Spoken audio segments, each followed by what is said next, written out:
Na entrevista do dia com Maria Lídia Flandoli, a reação política às recentes declarações da presidente da República.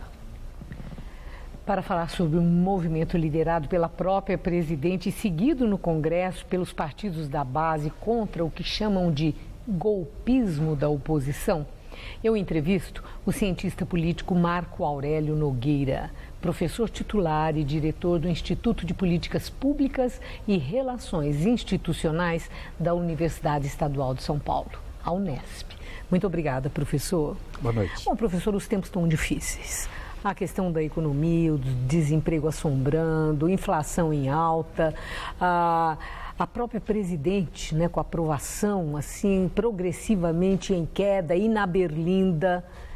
O senhor vê clima de golpe, como acusam a presidente, os partidos aliados e o próprio partido dela, o PT? Não, eu acho que uma característica que eu acho que é importante a gente destacar no quadro atual é uma certa confusão na discussão, especialmente no que diz respeito ao uso das palavras. Né? A palavra golpe é uma palavra que tem um peso simbólico muito forte e um apelo afetivo, emocional também muito forte. E ele é uma palavra muito fácil de ser usada quando você quer se livrar de algum tipo de pressão, de algum tipo de contestação política. A própria presidente, na entrevista que ela deu domingo, falou que, na verdade, não está acontecendo nada, é apenas luta política. E que numa luta política ela se sai sempre muito bem, que é moleza. Né? Então, se é luta política, não é necessariamente um golpe. Que possam existir no cenário político pessoas interessadas em dar um golpe, tudo bem, mas não me parece que essa possibilidade esteja de fato posta na mesa, sobretudo porque os poderes controladores da política estão sendo supervalorizados. Quer dizer, quem está no comando dessa crise, avaliando, gestionando isso, é o Ministério Público, o Tribunal de Contas, né? O Tribunal Eleitoral. O Tribunal Eleitoral, ou seja, os poderes constituídos que existem numa sociedade democrática como a nossa para controlar os passos do Poder Executivo. Então, não me parece que a figura do golpe esteja viva hoje no cenário. Agora, não deixa de ser curioso o tom da presidente nessa entrevista em que ela falou que ela não cai, que é luta política e etc.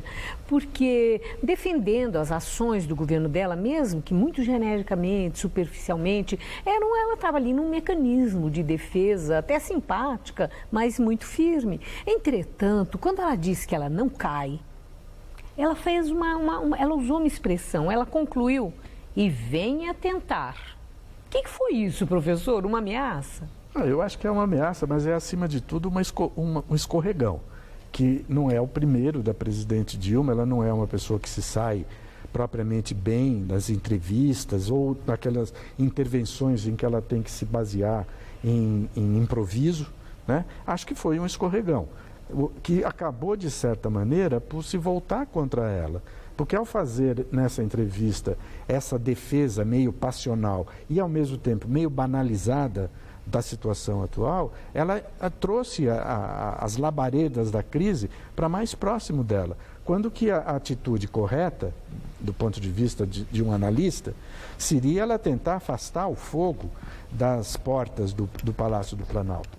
E ela, ao contrário de afastar o fogo, eu acho que ela acendeu mais alguns gravetos, jogou mais alguns gravetos na fogueira. Falando em gravetos, ainda nessa entrevista, tem o texto, tem o subtexto. Mas vamos nos ater ao texto do que a presidente falou em relação à pergunta sobre as críticas que o Lula tem feito a ela.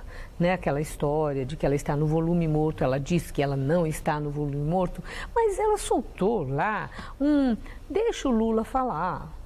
Né? Ela não ia responder ao que o Lula está falando, deixa ele falar o que ele quiser. O que foi isso, professor? É tipo, não vale nada o que ele fala, deixa ele falar que não tem a menor importância. Como é que nós devemos entender essa? Deixa ele falar.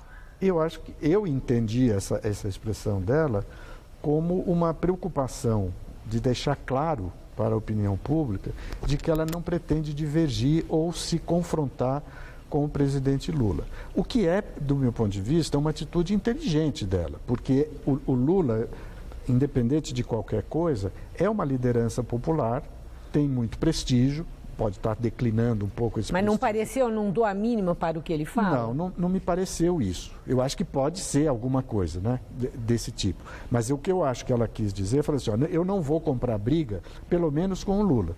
Porque com outras partes do sistema político, da base parlamentar de apoio, ela já comprou brigas, ela tem brigas em excesso. Só faltava agora para ela ir mesmo para o volume morto brigar com o Lula. Então eu acho que ela está procurando evitar esse tipo de atrito, esse tipo de confronto. O Lula, por exemplo, não está fazendo isso. Ele está cercando, pressionando e ela está procurando escapar desse cerco que não é vantajoso para ela. E o cerco do Lula? Eu quero ouvir do senhor também essa análise. Ele, fora do governo e no momento de crise aguda da presidente da República, que ele elegeu, ele está tendo um protagonismo político de muita visibilidade, conversando com políticos, com ministros, na ausência da própria presidente, as duras críticas que são feitas internamente no próprio partido, o presidente fez questão de levar a público, né, e fazê-las, reiterá-las publicamente. Como é que o senhor analisa esse comportamento do presidente Lula? Ele exibe que ele é maior do que o PT, maior do que a maior figura da República, que é a própria presidente? Olha, eu acho que existem 3 vertentes na atitude do ex-presidente. Um é esse que você acabou de falar agora no final. Eu acho que ele quer deixar claro que ele é ele, o PT é o PT, a Dilma é a Dilma. É um movimento, digamos assim, que aponta para um certo tipo de tentativa de se manter mais ou menos acima da confusão. Essa é uma vertente. A outra vertente é uma vertente, digamos assim, que eu atribuiria a uma preocupação sincera dele. Porque, independentemente do que se considere a respeito do Lula, eu não acredito que ele seja antipatriota a ponto de brigar para que se tenha no país uma situação cada vez pior. E ele tem sensibilidade e experiências suficientes para perceber que a situação está complicada, que não é apenas uma agitação da oposição, que há um problema real, efetivo na vida política brasileira e que há uma certa tipo de bomba colocada no colo da presidente da República. E a população tem essa percepção que a situação está difícil, as pessoas estão sabendo. O desemprego está chegando nas famílias, o supermercado conta isso todo dia, a feira livre. Claro. Ou seja, a percepção de que está difícil e a falta de perspectiva também fica cada dia mais clara pelas conversas que a gente ouve do cidadão comum em qualquer lugar que se chegue a isso que se está falando. Mas a população tem que dimensão do conflito político, do conflito das lideranças, dentro dos próprios partidos, que parece que tem um racha dentro dos partidos, que eles se fragmentam. Como é que o povo está vendo isso?